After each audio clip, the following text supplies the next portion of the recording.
Hello Ems, welcome again to Penzi Farm. My name is Emma and today I'm going to take you through our farm structures as well as our part of the biosecurity as well as sanitizations of the farm. As you know, farm structures is a major part for the farm setup and for the farm growth as well. So today we'll be visiting one of our major structures, that is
for a dip. When you're constructing a dip, you have to consider is the fact that your dip should be located in a well-drained area. As you can see, for us as a farm, that is the farthest corner and was the best place for us to place a dip. It should be away from most of the structures and fields. You have to make sure that the drainage is well situated, and you don't want the acaricide seeping off to your neighbors or even to the field for contamination reasons. Something else, it should be closer and accessible to enough water. You can't run a dip without water, you know. So it should be closely located to where the animals can't be able to access it. Also located in a position whereby it won't pose as a danger for the animals. Two, you need to have a deep area whereby you fence around the dip. You don't want to construct a structure and then later on it becomes a risk for you animals. For our case here, our dip consists of the holding yard. It has two holding yards, one to hold the animals when they are going in, crusher to direct the animals to the dip. From the crusher, the animals have access to the lamp, and then they go through the footbath area whereby all the dirt is removed from their feet, and then they can be able to disinfect their feet before getting into the dip.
jump area for the sheep.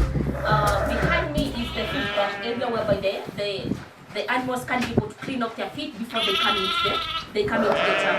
As you can see, contrary to the sheep dip, contrary to the cow dip, the sheep dip is designed in a way that the wall on the other side is going to block the sheep so that they can't jump on along either.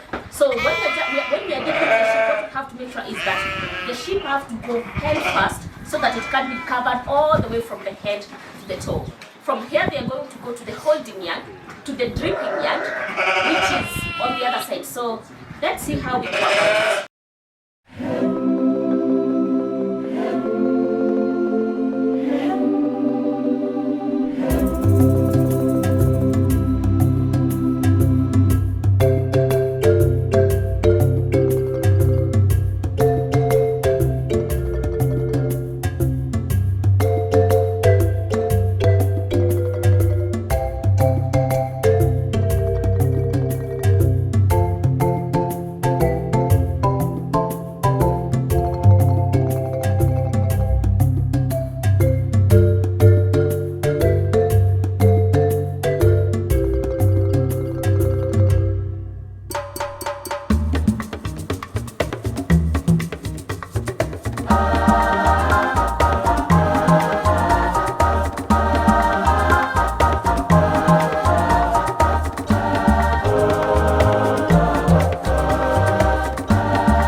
Back to the tank, and you don't want to waste these acaricide. Sheep having a long fur as compared to the cows and the goats, you will realize that they hold plenty of the acaricide when they are going out. So this is our first dripping yard. All the acaricide comes back in. Here we hold the animals for about 10 minutes. After that, you can see there is a gate on the other side whereby we push the animal to the second dripping area. And now from the second dripping area, here is the outlet whereby you're going to get all the acaricide from the second dripping area. Once the animals are dry, then we open our last gate and we can be able to hold our animals in the drying yard. From the drying yard, observe for the animals, make sure they are okay.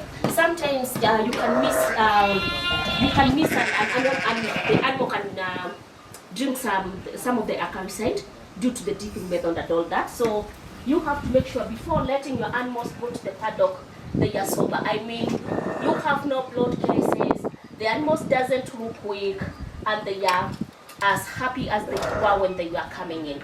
And with this, we found using the dip is more effective over tick control rather than compared to the spraying or using the sprayers. Shower. Right. Come on, guys.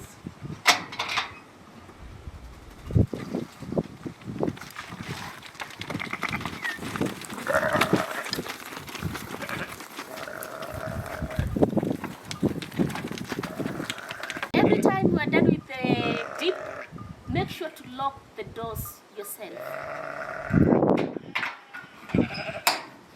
And as an African, confirm the door is locked.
Hi Emmas, welcome again to Penzi Farm. Emma here, and today I wanted to take you through the structures that we have. And you know, most people argue that my structure is a bit of the common structures for the sheep and goats.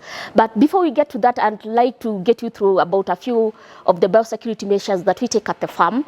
And today we are having our newborn lambs here, as you can see. The lambs are between the age of 4 weeks to 6 weeks, and today we'll be cleaning them. This is to ensure that we are being able to disinfect them. And as you can see, their size is quite small to get to the deep. So what we do is we do manual washing, and today we'll be washing them in a basin. So here we have is a mixture of the acaricide that we'll be going to use. So join me and we see how we go about it. So you can see these young ones are quite young to take to the tip. For example, number 81 here is just 5 weeks old, and you can see his size. Putting him in the deep won't be the wise thing to do. On the other hand, we have our last born here. You can see him, he's about 3 weeks old, and this is not the size that you are going to dip in the normal dip that we use for the older animals. So what we do is we come up with a recipe whereby we have to prepare an acaricide for them to be able to clean them, and this will not only help them against the fleas and the tricks, but it will also keep them clean and sparkling. So what you do here, you can see we have a jerry can of water, an estimate of around 20 liters, and we have our basin here. So this basin takes about 2 jerry cans, and we have our acaricide, you can see.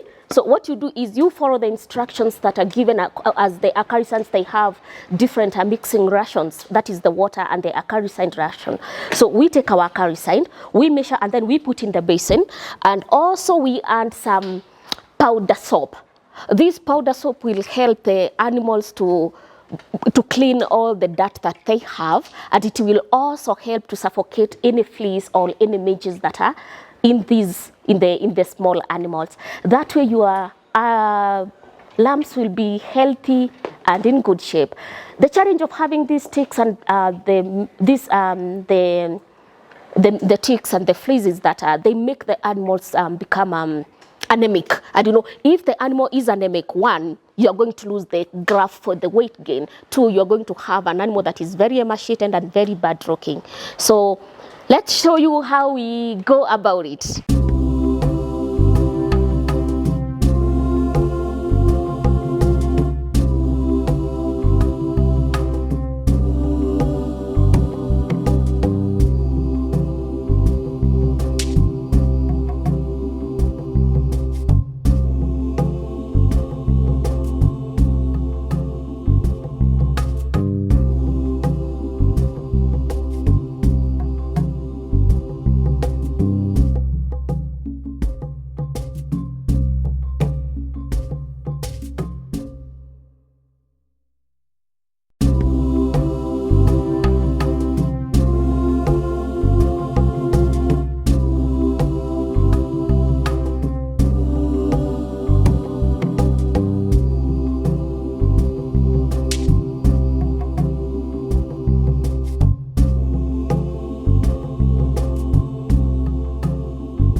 So one thing you should note is how you are handling your sheep. One thing you can't stress these animals, you should respect their space as well. So handle the animals in a way, handle the lambs in a way that they won't get stressed. You can see the way he's picking the lamb up.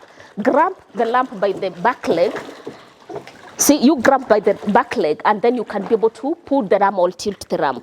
2, when you are dipping the animal in this basin, you start from the hind legs. So the hind legs goes in first, and then you can be able now to pull the water up and scrub.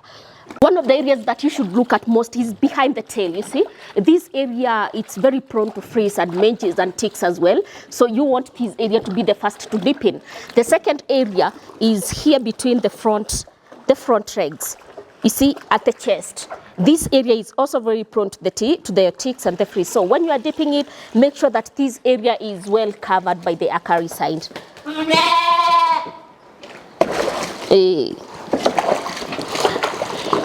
So one thing when you are dipping the lamp in is that you have to make sure the hand is high, okay? You don't let the hand go in, because if the hand goes in, then that means this lamp is going to swallow the water. And in this position, it's easier for you now to be able to scrub the areas I was explaining are the most crucial areas for you to cover, and the back as well. And you make sure it's all covered up. See, that animal is comfortable. It won't even be splashing with this too much water. And then you take it out, make sure it drips, and you're good to go.